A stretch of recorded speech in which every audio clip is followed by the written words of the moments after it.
देवराज इंद्र के कल्याण के लिए एकमात्र उपाय यही है। क्या सोच रही हो देवी?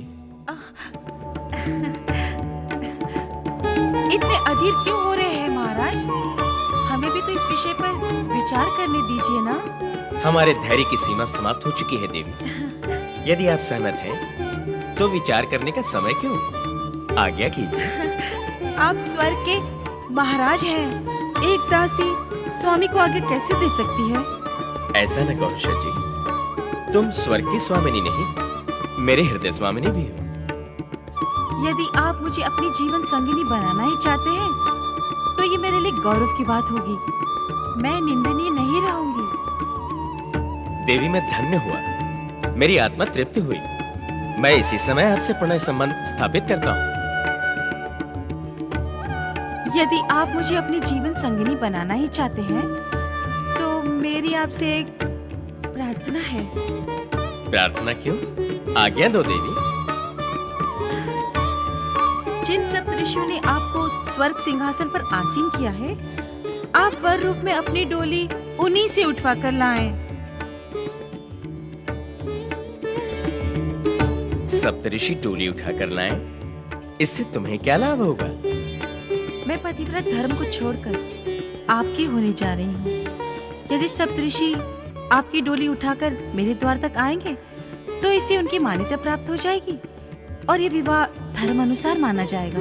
आपकी आज्ञा का पालन होगा देवी। सप्तऋषि ही हमारी डोली उठा कर लाएंगे।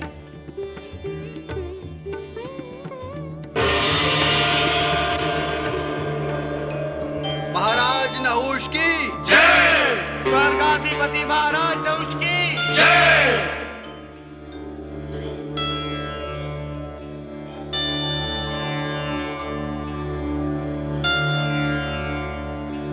देवगण तथा देवगुरु बृहस्पति, हम आप सबके सम्मुख एक महत्वपूर्ण घोषणा करना चाहते हैं। स्वर्ग साम्राज्ञी महारानी शची हमसे विवाह करेंगी। देवी शची आपसे विवाह करेंगी? भला ये कैसे संभव हो सकता है महाराज? क्यों नहीं? हम स्वर्ग के सम्राट हैं। हमसे विवाह करना महारानी शची का अधिकार और कर्तव्य है। हम धर्म पूर्वक सप्तऋषियों को साक्षी बनाकर महारानी शची से विवाह करेंगे। धर्म प्रवर्तक, धर्म रक्षक, विधि के नियमों से बाध्य धर्म पालक सप्तऋषि क्या इस विवाह की अनुमति देंगे? जिन सप्तऋषियों ने हमें आग्रह पूर्वक स्वर्गाधिपति बनाया, वे हमें इस विवाह में अवश्य सहयोग देंगे देवगुरु। हम विवाह के लिए जिस पालकी में बैठकर जाएंगे, उस पालकी को सप्तऋषि ही उठाएंगे। ये कैसे संभव है महाराज? ये आप क्या कह रहे हैं? हाँ, सप्तऋषियों को शीघ्र यहां बुलाया जाए। उनसे कहा जाए कि यह महाराज नहुष का आदेश है।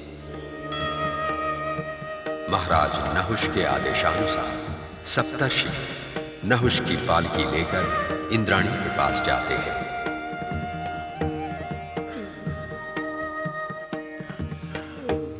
शीघ्रता करो ऋषियों, हमें शीघ्र शची के पास पहुंचना है।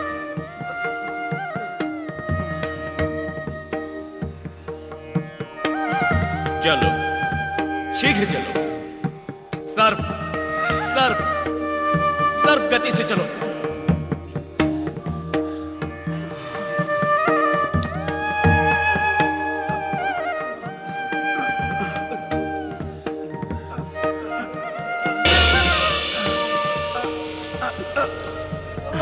तुम सब रुक क्यों गए? भार बहुत अधिक है नहुष, हम सब थक गए हैं। इससे और शीघ्र गति से हम नहीं चल सकते नहुष। जानते हुए तुम्हारा धीमापन हमें कितना विवल कर रहा है। हम स्वर्गाधिपति हैं, हमारी आज्ञा का पालन करो। शीघ्र चलो, मैं कहता हूं सर्प की भांति चलो। हमारे कंधों पर पाप का भार इतना बढ़ गया है नहुष कि आगे बढ़ना कठिन हो रहा है। मेरा पाप बढ़ गया है? मेरी आज्ञा का पालन करो तुम लोग।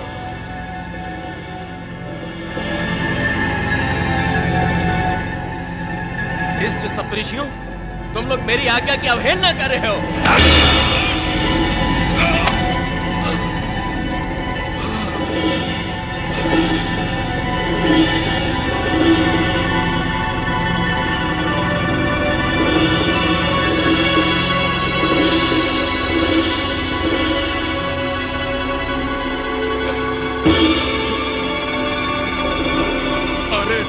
कामुक नहुष, सत्ता के मत में चूर, वासना में अंधे होकर तूने एक ऋषि आत्मा को सर्प कहकर प्रताड़ित किया है।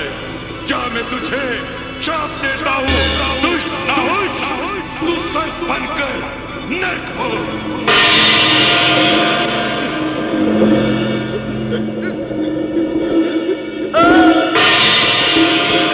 इस प्रकार नहुष अपने अधर्मपूर्ण विचार तथा ऋषियों के अपमान से शापित हुआ तथा भयानक सर्प बनकर नरक यातना भोगने के लिए स्वर्ग से पतित हो गया।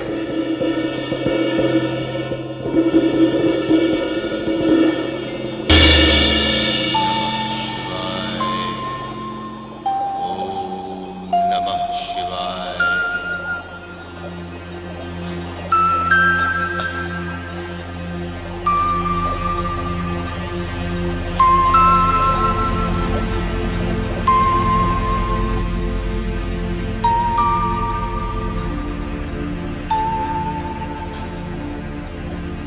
धन्य हो भोलेनाथ, आपकी कृपा से मैं पाप मुक्त हो गया।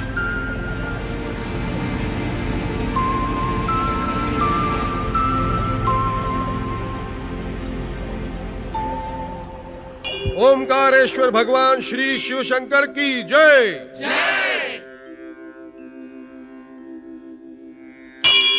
गुरुदेव, ओंकार शब्द एवं ध्वनि क्या भगवान शिव के ही प्रतीक हैं? तुमने सत्य कहा भाई, सत्य कहा। इस ओंकार से ही भगवान शिव का परम प्रिय पंचाक्षरी मंत्र ओम नमः शिवाय प्रारंभ होता है। इस ओंकार ध्वनि में ही शिव तत्व का सार समाया हुआ है। गुरुदेव, क्या ओंकारेश्वर ज्योतिर्लिंग का संबंध इसी ओंकार ध्वनि से है? उत्तम प्रश्न है, अति उत्तम प्रश्न है। ओम नमः शिवाय इस पंचाक्षरी मंत्र द्वारा तपस्या करने पर ही महाराजा मानधाता तथा विंध्य पर्वत ने भगवान शिव को प्रसन्न किया था। ओमकारेश्वर ज्योतिर्लिंग की स्थापना में महाराजा मानधाता तथा विंध्य पर्वत दोनों निमित्त बने। गुरुदेव, आपने हमें कई ज्योतिर्लिंगों की कथा सुनाई, आज हमें ओंकारेश्वर ज्योतिर्लिंग की कथा सुनाइए। अवश्य सुनाता हूं। कथाएं बड़ी विचित्र हैं। महाराजा मानधाता तथा विंध्य की शिव आराधना के उद्देश्य भिन्न भिन्न थे, किंतु भगवान शिव शंकर दोनों पर प्रसन्न हुए। इसके फलस्वरूप नर्मदा के तट पर 2 ज्योतिर्लिंगों की स्थापना हुई। गुरुदेव, क्या नर्मदा नदी के तट पर 2-2 ज्योतिर्लिंगों की स्थापना हुई है? हां भक्त, तुम्हारा अनुमान सही है। नर्मदा नदी का पावन जल भगवान शिव को विशेष प्रिय है, इसीलिए वहां के लोगों में एक मान्यता प्रचलित है। नर्मदा के जितने कंकर उनका नाम है शंकर। किंतु इन दोनों ज्योतिर्लिंगों की विशेष महत्ता है। गुरुदेव, क्या इन दोनों ज्योतिर्लिंगों का नाम ओंकारेश्वर ज्योतिर्लिंग ही है? नहीं नहीं भक्त, नर्मदा के उस पावन तट पर 2 ज्योतिर्लिंग आमने सामने हैं। एक का नाम है ओमकारेश्वर और दूसरे का नाम है अमलेश्वर। यही अमलेश्वर वहां की लोक भाषा में ममलेश्वर के नाम से भी प्रसिद्ध है। बोलो ओमकारेश्वर ममलेश्वर ज्योतिर्लिंगों की जय। जय। भक्तों, अब मैं तुम्हें इन दोनों ज्योतिर्लिंगों की कथा सुनाता हूं। यह कथा परम शिव भक्त महाराज मानधाता से संबंधित है। महाप्रतापी, धर्मपरायण, न्यायशील, प्रजापालक महाराज मानधाता की जय।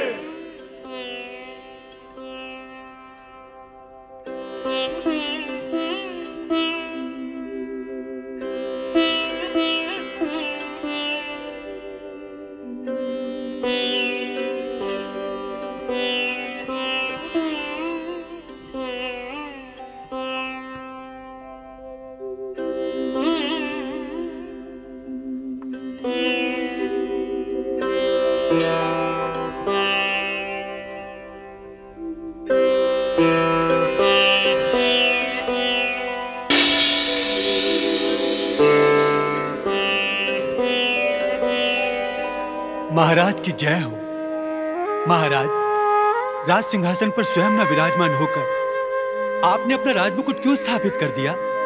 महामंत्री, अब मैं इस राजमुकुट का बोझ नहीं उठा सकूंगा, इसीलिए राज सिंहासन और राजमुकुट दोनों का ही सदा सदा के लिए त्याग कर रहा हूं। नहीं महाराज, नहीं, आप ऐसी अप्रिय बात ना कहिए। आपके शब्द हमारे कानों में गर्म लावे की भांति पीड़ा पहुंचा रहे हैं। मैंने पीड़ा पहुंचाने के उद्देश्य से ये बात नहीं कही है महामंत्री। ये तो मेरे हृदय में उमड़ते वैराग्य की वाणी है। आज से मैं इस राजभवन का भी सदा के लिए त्याग कर रहा हूं। नहीं महाराज, नहीं, ऐसा ना कहिए महाराज। ये हमारे प्रति अन्याय है महाराज। नहीं महाराज, आप अपना निर्णय बदल दीजिए। ये निर्णय मैंने बहुत सोच विचार के पश्चात किया है। ऐसा कठोर निर्णय किस लिए महाराज? आज तक मैं अपने आप में भटका हुआ था, किंतु अब मैं अपने आप से मुक्त होना चाहता हूं। सारे बंधनों को अब तोड़ देना चाहता हूं। महाराज, आप पर हमारा भी कुछ अधिकार है महाराज। आप हमारे पालित पिता हैं, हमारे रक्षक हैं। आपकी छत्र छाया के बिना हम सब अनाथ हो जाएंगे महाराज, हम सब अनाथ हो जाएंगे।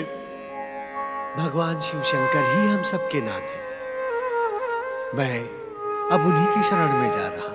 हम आपको नहीं जाने देंगे महाराज। पिताश्री,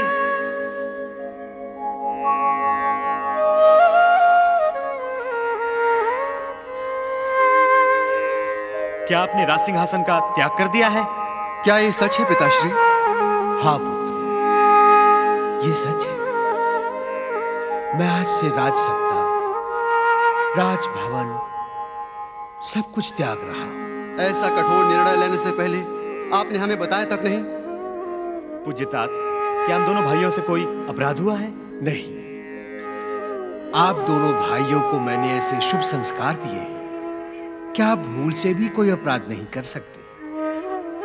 ये निर्णय मैंने स्वेच्छा से लिया है। परंतु आपके कठोर निर्णय का उद्देश्य क्या है? शिव भक्ति, केवल शिव भक्ति। दिन रात आप शिव की भक्ति ही तो किया करते हैं पिताश्री। सभी मानते हैं आप राजा से पहले शिव भक्त हैं। पूरे राज्य में आपने शिव मंदिरों की श्रृंखला खड़ी कर दी है। संपूर्ण राज्य शिवमय हो गया है। क्या आप इतनी शिव भक्ति से भी असंतुष्ट हैं? नहीं वत्स, शिव भक्ति करते हुए मैंने राज सत्ता का मोह नहीं छोड़ा, और इसीलिए मुझे आज तक शिव कृपा प्राप्त नहीं हुई। अब मैं किसी तपोभूमि में जाकर निर्मोह होकर तप करूंगा। क्या आपकी दृष्टि में भक्ति और तप में अंतर है? बहुत बड़ा अंतर है पुत्र। भक्ति करते हुए देहबोध और कर्मबोध शेष रहता है, किंतु तप का मात्र एक ही उद्देश्य रहता है, सब कुछ भूलकर सच्चिदानंद परमेश्वर शिव के चरणों में समर्पित हो जाना। जब समर्पण का यही बोध अपनी चरम सीमा पर पहुंचता है, तो भक्त और भगवान एकाकार हो जाते हैं। पिताश्री, आप ही ने हमें समय समय पर उपदेश दिया है कि तन मन से प्रजा की सेवा भी एक प्रकार की तपस्या है। अब इस उपदेश का पालन आप दोनों भाइयों को करना है। मेरी तो अंतिम इच्छा यही है कि इसी जीवन में परमेश्वर शिव शंकर के साक्षात दर्शन करूं, या उन्हीं की आराधना करते करते प्राणोत्सर्ग कर दूं।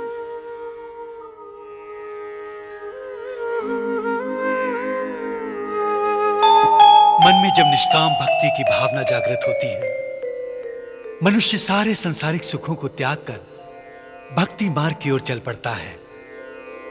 राजा मानधाता, आप धन्य हैं। अपने आप को भगवान शिव को समर्पण करके समस्त राजपाट को त्याग कर आप शिव भक्ति में लीन हो गए। आपकी शिव भक्ति धन्य है। पर्वतराज विंध्य,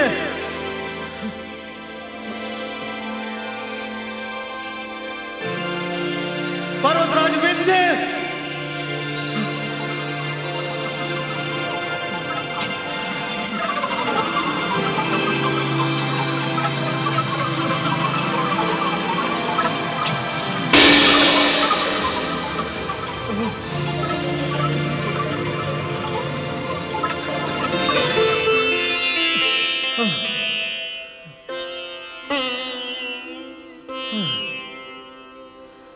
विंध्य आपकी सेवा में उपस्थित है महाराज मानधाता। मैं अब महाराज नहीं, केवल मानधाता हूं विंध्यराज। आपकी इस पवित्र भूमि पर भगवान भोलेनाथ का तप करने की अनुमति चाहता हूं। यह तो परम सौभाग्य की बात है, किंतु यह तो बताइए शिवभक्त, आपने इस स्थान को अपनी तपोभूमि बनाने का निश्चय क्यों किया है? पर्वतराज, संस्कार की प्रेरणा से ही संस्कार की उत्पत्ति होती है। इस धरती के सौंदर्य से मुग्ध होकर ब्रह्मा ने यहां ब्रह्मपुरी, विष्णु ने वैकुंठपुरी और भगवान शिव ने रुद्रपुरी का निर्माण किया था। इन्हीं तीनों पुरियों को त्रिपुरी भी कहते हैं। ये वही पावन स्थान है जहां देवताओं की प्रार्थना से प्रसन्न होकर स्वयं भोलेनाथ अमलेश्वर ज्योतिर्लिंग के रूप में विराजमान है। महान ऋषि मुनियों ने इसी तपोभूमि पर अपनी सिद्धियां भी प्राप्त की हैं। धन्य धन्य, आप शिव भक्त ही नहीं परम ज्ञानी भी हैं। आप निर्विघ्न तप आरंभ करें। मैं आपकी सफलता के लिए हृदय से शुभकामना व्यक्त करता हूं। आपकी शुभकामना लक्ष्य प्राप्ति में मेरी सहायक होगी। आपकी सफलता मेरे भविष्य की एक कल्पना से जुड़ी हुई है शिव भक्त। आपके भविष्य की कल्पना? मैं समझा नहीं पर्वतराज। एक दिन आपकी निष्ठा भक्ति और तप से प्रसन्न होकर भगवान भोलेनाथ आपको अवश्य दर्शन देंगे। तब आप मेरे लिए भी एक वर मांग लीजिएगा। क्या वर मांगना है आपके लिए? यही कि भगवान भोलेनाथ मुझे मेरू पर्वत से भी ऊंचा बनाने की कृपा करें।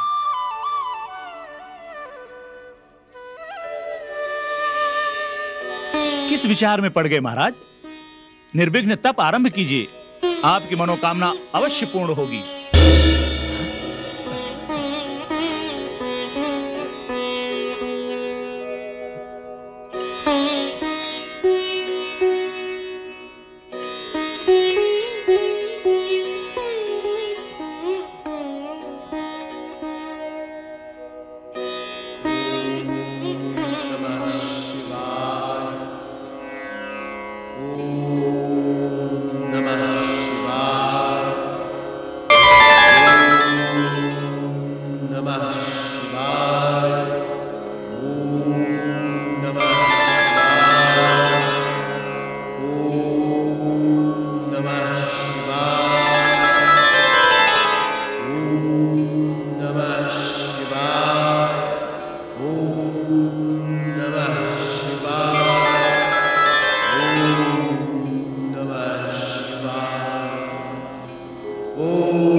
तुम्हारी तपस्या पूर्ण हुई। हम तुम पर अति प्रसन्न हैं।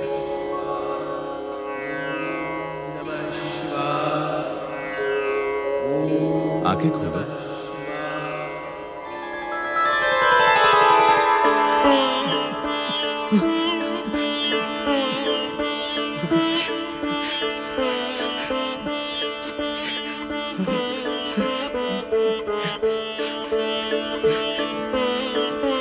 मेरे इष्ट देव, उठो भाई, उठो। जो चाहो वो वर मांगो। प्रभु,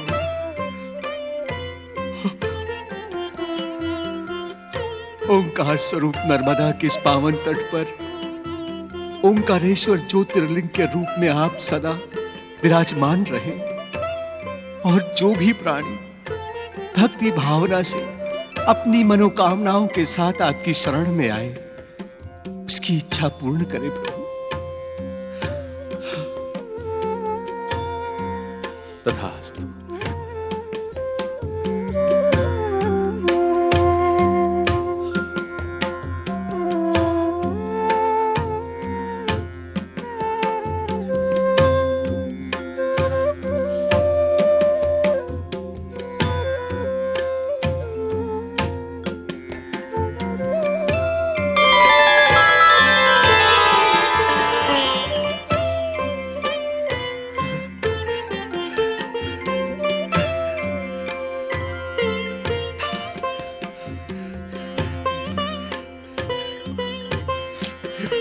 प्रभु भोलेनाथ, प्रभु